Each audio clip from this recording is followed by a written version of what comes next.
Saudara sekalian yang kekasih, puji Tuhan, saya bisa hadir menyapa saudara sekalian dengan sebuah renungan singkat. Yang kali ini, renungan yang saya sampaikan, saya beri tema wanita pemberani versus lelaki penakut.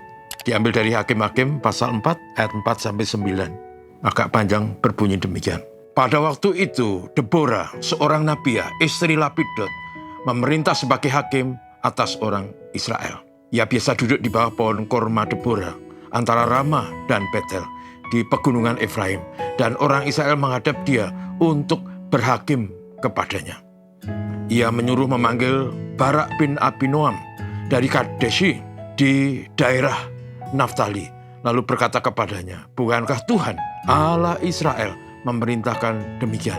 Majulah, bergeraklah menuju Gunung Tabor dengan membawa 10.000 orang Bani Naftali dan Bani Sebulun bersama-sama dengan engkau, menggerakkan Sisera dan pasukan menuju sungai Kison, dan aku akan menyerahkan dia ke dalam tanganmu."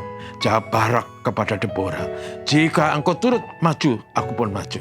Tetapi jika engkau tidak turut maju, aku pun tidak maju." Kata Deborah, "Baik, aku turut. Hanya engkau tidak akan mendapat kehormatan dalam perjalanan yang engkau lakukan ini, sebab Tuhan akan menyerahkan Sisera ke dalam tangan seorang wanita." Saudara sekalian, kisah ini diambil dari zaman Israel dipimpin oleh hakim-hakim. Hakim-hakim itu berperan seperti raja, tapi sekaligus juga menjadi hakim, di mana pada saat ada perselisihan, ada konflik, ada masalah di antara umat, maka hakim itulah yang memberi jalan keluar atau memutuskan dengan baik. Pada zaman itu yang menjadi hakim adalah seorang wanita bernama Deborah. Dan dia menghakimi orang Israel, dan pada suatu ketika seperti kita baca tadi, dia memanggil seorang bernama Barak untuk datang dan berkata kepada Barak, "Majulah bersama dengan pasukan-pasukan dari dua suku. Lalu Tuhan akan menggerakkan Sisera dan pasukan kereta-keretanya." Sisera itu panglima tentara Kanaan yang rajanya bernama Yabin. Dan Tuhan berkata, "Aku akan menyerahkan Sisera dan pasukannya semua ke dalam tanganmu." Dan itu kata Deborah, seorang wanita yang notabene dia menyampaikan itu sebagai pesan dari Tuhan kepada Barak. Tapi jawab Barak seperti kita baca tadi, ia berkata begini, "Kalau engkau ikut maju, aku akan maju. Tapi kalau engkau tidak ikut maju, aku tidak akan maju." Ini kata seorang laki-laki kepada seorang perempuan. Makanya saya beri tema renungan ini, wanita pemberani versus lelaki penakut. Kemudian Deborah berkata, "Baik, aku ikut." Lalu mereka kemudian menuju ke medan perang, dan seperti kata firman Tuhan, tentara Kanaan yang dipimpin oleh Sisera dengan kereta-keretanya yang luar biasa, kereta perang, saudara, maju, dan kemudian dalam pendek kata, dalam cerita itu, kemudian Sisera dikalahkan, lunggang langgang tentara dan keretanya, sampai Sisera sendiri sang panglima itu loncat dari kereta dan lari menuju ke sebuah rumah. Di rumah itu ada seorang wanita bernama Yael. Sisera berkata, "Tolong buka pintu, dan kalau aku sudah masuk tutup pintu. Kalau ada orang mencari, bilang tidak ada orang." Lalu Yael, ibu Yael berkata, "Masuklah." Sisera sangat lelah, mungkin stres, dan dia minta minum. Dan ibu Yael memberikan dia segelas susu. Setelah itu dia tertidur.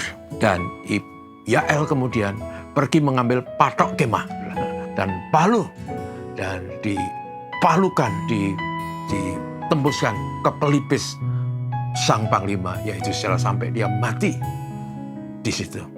Baru setelah itu tentara Israel, Barak, datang, dan dia menemukan Sisera sudah mati karena dibunuh oleh seorang wanita, Yael. Dan persis kata firman Tuhan, karena Barak penakut, maka dalam perjalanan ini kehormatan tidak akan diberikan kepadamu, tapi diberikan kepada seorang perempuan. Saudara sekalian, apa yang kita pelajari dari kisah ini? Dalam hidup ini, kadang-kala kita takut melangkah, kadang-kala kita takut mengambil keputusan, kadang-kala kita tidak berani melakukan sesuatu ini dan itu dengan berbagai pertimbangan. Kita sudah getar, getir dulu, takut dulu. Kita belajar dari sini. Bersama Tuhan kita harus punya keberanian. Kalau ada panggilan, kalau ada tugas, ada tanggung jawab, ada apapun yang dipercayakan Tuhan kepada kita, kita harus maju dengan iman, dengan optimisme, percaya Tuhan menolong. Jangan kita menjadi penakut seperti Barak. Karena kalau kita penakut, tidak akan mendapatkan apa yang kita inginkan. Dalam bahasa Alkitab tadi, kehormatan itu akhirnya tidak jatuh ke tangan Barak. Saudaraku, dalam hidup ada macam-macam tantangan. Maju, beriman, percaya, melangkah dengan optimisme, melangkah dengan keyakinan kepada Tuhan. Pasti ada jalan keluar. Jangan takut. Amin. Mari kita berdoa. Terima kasih. Kami dinasihati dalam hidup ini, walaupun banyak tantangan, rintangan, pergumulan, untuk kami tidak takut, tidak khawatir, tidak bingung. Kami harus berani seperti Deborah dan tidak penakut seperti Barak, sang laki-laki itu. Dalam hidup ini kami berserah penuh kepadamu. Mohon pimpinan, penyertaan, kekuatan, kesanggupan, dan berkat supaya kami bisa menghadapi tugas tanggung jawab, pekerjaan, dan apapun yang Tuhan percayakan dengan baik. Tolong kami untuk kami selalu bersandar penuh padamu dan tidak takut menghadapi kesulitan dan pergumulan. Bapa, terima kasih. Ini doa kami. Amin. Selamat pagi.